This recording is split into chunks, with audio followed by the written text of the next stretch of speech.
Hello everyone, आप सबका एक बार फिर से बहुत बहुत स्वागत है एसजी ऑनलाइन क्लासेस में। इस वीडियो का जो टॉपिक है वो है बिहार बोर्ड क्लास 10 की नॉन हिंदी की बुक किसले भाग 3 का चैप्टर नंबर 5 हुंडरू का जलप्रपात। तो इस वीडियो में मैं आपको इस चैप्टर से रिलेटेड जितना भी सॉल्यूशन है, कंप्लीट सॉल्यूशन जो वो है वो बताने वाली हूँ, सारे ऑब्जेक्टिव और सब्जेक्टिव क्वेश्चन आंसर। तो आप लोग इस वीडियो को पूरा देखिएगा। अगर आप लोग 10th का बोर्ड का एग्जाम्स देने वाले हैं तो ये वीडियो जो आपके लिए बहुत ही ज्यादा यूजफुल होने वाला है। तो इस वीडियो को आप लोग पूरा देखिएगा। वीडियो स्टार्ट करने से पहले एक छोटी सी रिक्वेस्ट है कि अगर वीडियो अच्छा लगे तो लाइक कीजिए और चैनल को सब्सक्राइब कीजिए। तो आइए हम लोग स्टार्ट करते हैं। ये जो लेसन है हुंडरू का जलप्रपात, ये एक यात्रा वृतांत है जिसके लेखक है कामता प्रसाद सिंह काम। कामता प्रसाद सिंह काम, इनका एक जीवन परिचय देखते हैं कि ये कौन थे। कामता प्रसाद सिंह काम, इनका जन्म हुआ था औरंगाबाद बिहार में सन 1916 में इनका जन्म हुआ था। ये एक लेखक, समाजसेवी और स्वतंत्रता सेनानी के रूप में विख्यात थे। इन्होंने किन किन विधाओं में अपनी रचनाएं लिखी हैं? कहानी, निबंध और व्यंग्यात्मक रचनाएं इन्होंने की हैं। इनकी प्रमुख रचनाएं हैं मैं छोटा नागपुर में हूँ, घर, गांव और देहात, घुमक्कड़ की डायरी। ये जो है ये इनकी मुख्य रचनाएं हैं। सन 1963 में इनकी मृत्यु हुई। ये जो पाठ है हुंडरू का जलप्रपात, ये एक यात्रा वृतांत है। यात्रा वृतांत किसे कहते हैं? किसी स्थान में बाहर से आए व्यक्ति या व्यक्तियों के अनुभव के बारे में वर्णन करना। वर्णन के दौरान लेखक किसी स्थान के इतिहास, भूगोल, सांस्कृतिक, अर्थव्यवस्था आदि से पाठक को परिचित कराया जाता है। इसे क्या कहते हैं? यात्रा वृतांत कहते हैं। यानी कि जब कोई व्यक्ति अपनी कोई यात्रा का अनुभव जो है वो इस तरह से आपके सामने प्रस्तुत करता है कि वो एकदम आपको सजीव प्रतीत हो, तो वो यात्रा वृतांत कहलाती है। कि आपको वो पढ़ करके ऐसा लगता है कि आपने उसकी यात्रा कर ली है, आप उस जगह के बारे में सब कुछ जान गए हैं, तो वो क्या कहलाता है? यात्रा वृतांत कहलाता है। तो आइए हम लोग इस चैप्टर से रिलेटेड क्वेश्चन आंसर देखते हैं। इस चैप्टर में हुंडरू का जलप्रपात में कामता प्रसाद सिंह ने हुंडरू के आसपास या वहां जाने के लिए जो रास्ता था या वहां का जो यात्रा थी उसका वर्णन, एकदम वहां की नदी, जंगल की सुंदरता और उसके में उस जाने में क्या क्या आपको कैसे किस तरह का आपको अनुभव होता है, वो सारा इस चैप्टर में उन्होंने बताया है। तो आइए हम लोग इस चैप्टर के ऑब्जेक्टिव क्वेश्चंस देखते हैं। Bihar board class 10 non Hindi का चैप्टर नंबर 5 हुंडरू का जलप्रपात, इसके ऑब्जेक्टिव क्वेश्चंस है जो अक्सर एग्जाम्स में आते हैं या पूछे जाते हैं। वो क्या है? वो इस तरह से है, आइए देखते हैं। पहला क्वेश्चन है महान मंजिल पर पहुंचने के लिए मार्ग भी क्या होना चाहिए? जवाब है महान। दूसरा क्वेश्चन है हुंडरू जलप्रपात की ऊंचाई कितनी है? जवाब है 243 फुट। सवाल नंबर 3 है हुंडरू जलप्रपात किस लिए मशहूर है? जवाब है चपलता। चपलता यानी तेजी या चंचलता। सवाल नंबर 4 है हुंडरू का जलप्रपात किसकी रचना है? जवाब है कामता प्रसाद सिंह काम।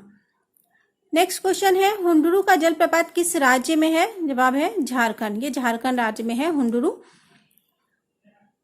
सवाल नंबर 6 है छोटा नागपुर किसका एक टुकड़ा कहलाता है? तो जवाब है स्वर्ग।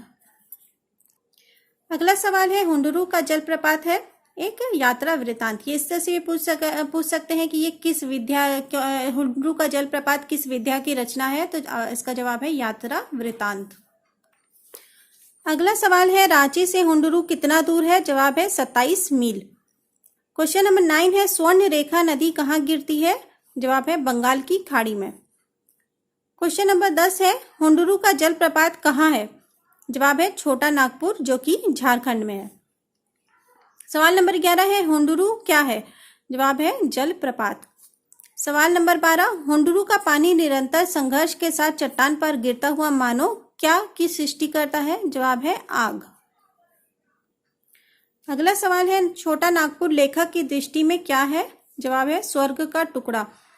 जो लेखक है इसके कामता प्रसाद सिंह काम, तो वो छोटा नागपुर से बहुत ही ज्यादा प्रभावित है, या उनको छोटा नागपुर बहुत ही ज्यादा मनमोहक और प्यारा है, इसलिए वो छोटा नागपुर को उनकी नजर में एक स्वर्ग का टुकड़े की तरह वो उसको मानते हैं।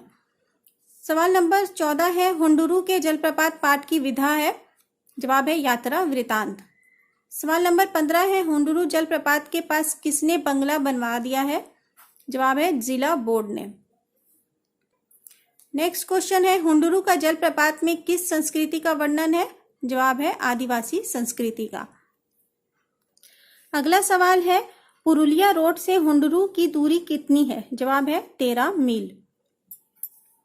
तो इस चैप्टर में कामता प्रसाद सिंह जो लेखक हैं उन्होंने हुंडुरु और वहाँ का जो आसपास का जो सामाजिक और भौगोलिक जो रचना है उसका पूरा वर्णन किया है। वहाँ पे किस तरह का समाज है, आदिवासी समाज वगैरह के बारे में, कि किस तरह के लोग रहते हैं या वहाँ का प्राकृतिक सौंदर्य क्या है, इसके बारे में पूरा एक डिस्क्राइब करके यानी कि पूरा अच्छी तरह से इसकी व्याख्या की है। तो आप लोग जो चैप्टर पढ़िएगा उसको रीड करिएगा तो आपको पता चलेगा कि उन्होंने किस तरह से वहाँ का जो सौंदर्य मतलब जो प्राकृतिक सौंदर्य है उसका तो वर्णन किया ही किया है, साथ ही साथ वहाँ का जो सामाजिक है, कैसे लोग रहते हैं, वहाँ का किस तरह की भौगोलिक रचना सृष्टि है, तो उसका भी उन्होंने इस लेसन में जिक्र किया है।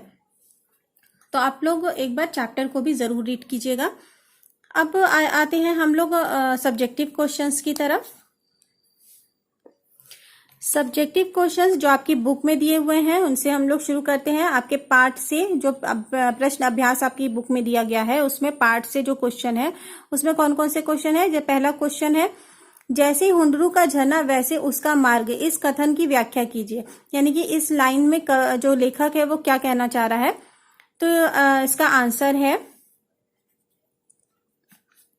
हुंडुरु का झरना अत्यंत आकर्षक, मनमोहक और अद्भुत है। इसी प्रकार हुंडुरु जाने का मार्ग भी आकर्षक, मनमोहक और अद्भुत है। मार्ग में घना जंगल जिसमें हिंसक जीवों की आवाज के साथ साथ विविध पक्षियों की चहचहाहट भी मनमोहन लगती है। ये हरियाली रास्ते का आनंद और भी बढ़ा देता है। यानी कि जैसा कि हुंडुरु को देख करके हम लोग को लगता है कि कितना आकर्षक और मनमोहक है, कितना अद्भुत झरना है, उसी तरह से उसका जो रास्ता है वो भी आकर्षक, मनमोहक और एकदम अद्भुत है कि चारों तरफ हरियाली है, घना जंगल है, उसमें जानवरों का तो डर रहता ही है, साथ ही साथ जो चिड़िया चहचहाती हैं तो वो भी बहुत ज्यादा सुंदर लगता है सुनने में, और जो हरियाली है रास्ते भर की वो भी बहुत ज्यादा सुंदर लगती है। तो जैसे कि हुंडुरु झरने को लेकर के आनंद होता है, दिखता है, अच्छा लगता है आंखों को, या प्राकृतिक सौंदर्य दिखता है, उसी तरह उसके वहाँ का जो रास्ता है वो भी उतना ही खूबसूरत या उतना ही सुंदर है। हरियाली है, घना जंगल है, जंगल के बीच से जाना तो जानवर की आवाज, तो कभी चिड़िया की चहचहाहट, तो सब कुछ बहुत ही ज्यादा सुंदर लगता है। झरने के साथ साथ रास्ता भी बहुत ही ज्यादा सुंदर है। नेक्स्ट क्वेश्चन है, हुंडुरु का झरना कैसे बना है? आंसर है, हुंडुरु का झरना स्वर्ण रेखा नदी के उद्गम स्थान से 50 मील आगे है। नदी पहाड़ को पार करने की चेष्टा यानी कि कोशिश में से पहाड़ पर चढ़ती है। फलतः पानी की कई जलधाराएं हो जाती हैं और जब सबकी सब धाराएं एक होकर पहाड़ से नीचे गिरती हैं तो दृश्य अनोखा हो जाता है। यह जलप्रपात हुंडुरु के जलप्रपात के नाम से विख्यात है। यानी कि जो स्वर्ण रेखा नदी है, जब वो अपना रास्ता बनाते हुए पहाड़ की तरफ बढ़ती है और फिर वो आगे जाकर के कई छोटी छोटी नहर बन जाती है, और उसके बाद जब सब मिल करके नीचे एक साथ गिरती है तो क्या है, हुंडुरु का जलप्रपात बनता है। अगला सवाल है, स्वयं झरने से भी ज्यादा खूबसूरत मालूम होता है झरने से आगे का दृश्य। उस दृश्य की सुंदरता का वर्णन अपने शब्दों में कीजिए। यानी कि जब झरना है, झरना गिरने के बाद जो नहर आगे जा रही है, उस जो दृश्य उसके बाद उत्पन्न हो रहा है, तो जो नदी बनती है, तो उसका जो है आपको अपने शब्दों में वर्णन करने के लिए कहा गया है। तो आंसर है, हुंडुरु झरने से भी ज्यादा खूबसूरत मालूम होता है उसके आगे का दृश्य। आगे का यानी कि झरने गिरने के बाद जो धारा आगे बहती है, आगे घाटी है, पहाड़ों के बीच पतली नदी मानो थर्मामीटर का पारा हो, यानी कि बहुत पतली नदी की तरह जाती है। नदी के इर्द गिर्द पत्थरों का अंबार, उस पर झाड़ी, चारों ओर सुंदरता ही सुंदरता दिखाई पड़ती है। संपूर्ण दृश्य प्राकृतिक है, स्वर्ग जैसा सुख देता है इसके आगे का दृश्य। यानी कि झरना जो गिरा है वो तो खूबसूरत है ही है, लेकिन आगे जहां तक आपको की नजर जाती है वो जो दृश्य है वो उतना ही सुंदर से सुंदर होता जाता है। नेक्स्ट क्वेश्चन है, प्रस्तुत पाठ के आधार पर समझाइए कि किसी यात्रा वृतांत को रोचक बनाने के लिए किन किन बातों पर ध्यान दिया जाना चाहिए। यानी कि जो यात्रा वृतांत लिखी जाती है उसमें किन किन बातों का ध्यान रखना चाहिए है। जवाब है, प्रस्तुत पाठ हुंडरू का जलप्रपात यात्रा वृतांत है।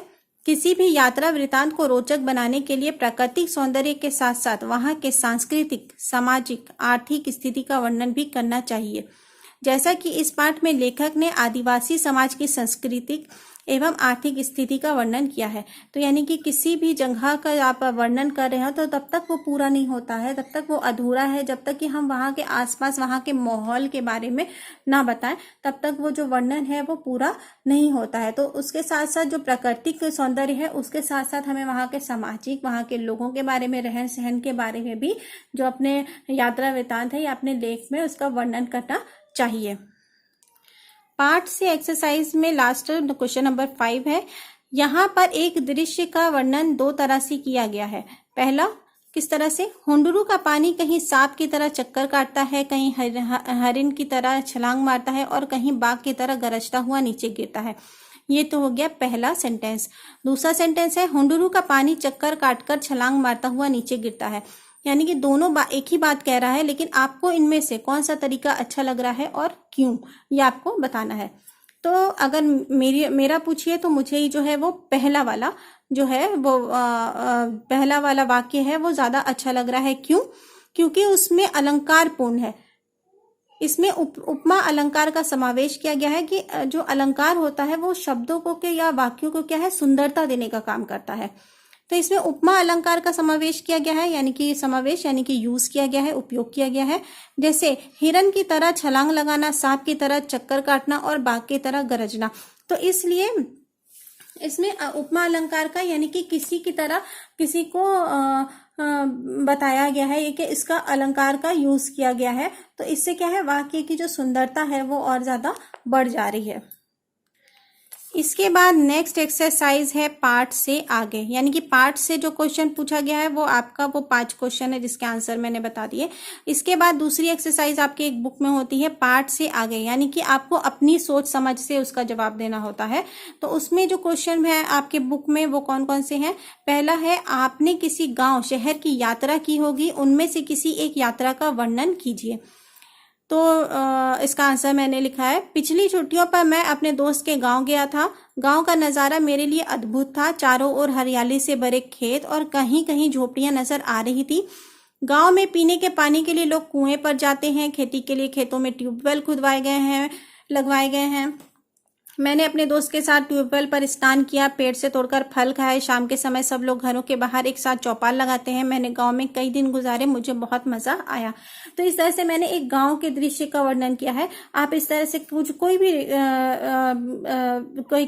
जो भी आपका गांव का अनुभव होगा कुछ, तो आप उसको एक सेंटेंस में, एक पैराग्राफ में लिख सकते हैं। और अगर नहीं तो ये आप ये भी लिख देंगे तो आपको मार्क्स मिल जाएंगे। नेक्स्ट क्वेश्चन है, अपने राज्य की किसी एक जलप्रपात का वर्णन कीजिए। तो मैंने यहाँ पे ककोला जलप्रपात जो बिहार के नवादा जिले में है, मैंने उसका वर्णन किया है। ककोलत जलप्रपात बिहार राज्य के नवादा जिले में स्थित एक बहुत ही सुंदर जलप्रपात है जो लोकप्रिय दृश्यों के कारण पर्यटकों को लुभान्वित करता है, यानी कि अच्छा लगता है। यह भारत के सबसे अच्छे झरनों में से एक है एवं झरने का पानी पूरे वर्ष के लिए ठंडा रहता है। इस झरने की ऊंचाई जमीन के स्तर से लगभग 150 से 160 फीट है। अगर आप लोग किसी और झरने के बारे में जानते हो जो बिहार में स्थित हो तो आप लोग उसको भी लिख सकते हैं। लास्ट क्वेश्चन है, आपके द्वारा की गई यात्राओं के दौरान आपको किसी न किसी प्राकृतिक दृश्य ने अवश्य आकर्षित किया होगा, उस दृश्य का वर्णन कीजिए। यानी कि आपने कभी भी कोई हिल स्टेशन की या कोई कहीं की भी यात्रा की हो, कोई भी पिकनिक स्पॉट की या फिर कहीं बीच वगैरह की, तो आप उसमें से कुछ भी लिख सकते हैं। मैंने यहाँ पे हिल स्टेशन की यात्रा, ये मसूरी के बारे में लिखा है। गर्मी की छुट्टियों में हम लोगों को मसूरी जाने का सुअवसर मिल गया। मसूरी जाने की यात्रा के दौरान हमें पहाड़ी इलाकों के प्राकृतिक दृश्यों ने बहुत आकर्षित किया। रास्ता चक्करदार था, यानी कि पहाड़ के गोल गोल ऊपर चढ़ रहे थे हम लोग चक्कर काट के। रास्ते में एक और ऊंची पहाड़ियां थीं और दूसरी ओर खाई। ढलान पर चारों ओर हरे हरे विशाल वृक्ष खड़े थे। कुछ वृक्ष 40 से 50 फीट तक लंबे दिखाई दे रहे थे। कुछ सीधे खड़े थे, कुछ पहाड़ के कोने पर लटकते या झूलते से दिखाई दे रहे थे। पहाड़ों के बीच से गिरते झरने बहुत ही ज्यादा सुंदर लग रहे थे। तो इस तरह से एक पहाड़ी इलाके का एक मैंने छोटा सा वर्णन किया है कि वहां का जो दृश्य होता है वो किस तरह से होता है। तो ये था इस चैप्टर का कंप्लीट सॉल्यूशन, सारे सवाल जवाब। आई होप आप लोग को वीडियो अच्छा लगा होगा। अच्छा लगा हो तो प्लीज लाइक कीजिए, सब्सक्राइब कीजिए और अपने ज्यादा से ज्यादा दोस्तों को बताइए ताकि वो इस वीडियो से फायदा ले सके। Thank you.